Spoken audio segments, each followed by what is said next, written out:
Na tomto mieste by som si chcela pripomenúť moju mamku. Celý život pracovala v nemocnici ako zdravotná sestra. No vždy som ju vnímala ako žienku domácu. Byt udržiavala v čistote a nás, deti, vychovávala s láskou. Témy ako rešpektujúca výchova a vnútorný rozvoj sa v tej dobe nenosili. Napriek tomu mamka vždy zohľadňovala náš názor.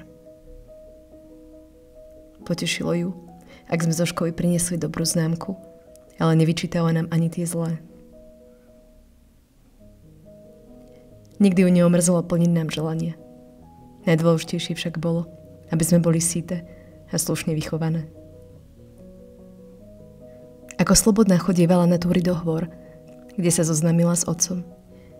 Potom, ako sme prišli na svet, turistiku zanechala.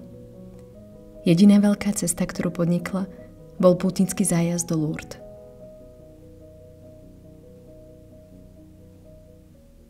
Oblečenie nakupovala u Číňana alebo v sekáči.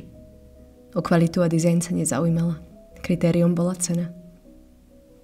Nešoférovala, za to rada jazdila na bicykli. Nepoužívala žiadnu kozmetiku, nechodila cvičiť. Ak mala vnútorné pochybnosti, obratila sa na Boha.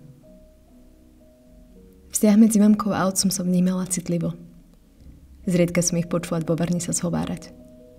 Neexistovalo, že by si vo dvojici zašli na večeru alebo do kina.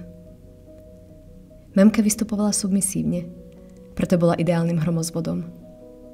Toľkokrát som si želala, aby si poriadne dupla, aby okrem rodiny zohľadnil aj svoje potreby a nedovolila, aby jej kdekto prekračoval hranice. Aj preto som sa od detstva snažila odlíšiť. Skalo pevne presvedčená, že svoj život neobetujem obyčej láske deťom. Aby som nakoniec zistila, že najviac svoje a v bezpečí sa cítim práve so svojimi synmi. Mamka pred 4 rokmi zomrela a ja až teraz viem, že nikdy nebudem iná. Rovnako ako ona, nedávam synom hranice.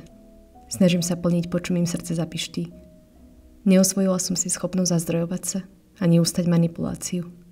Denne ma valcuje úzkosť. Na niektorých nedostatkoch postupne pracujem, ale taká som.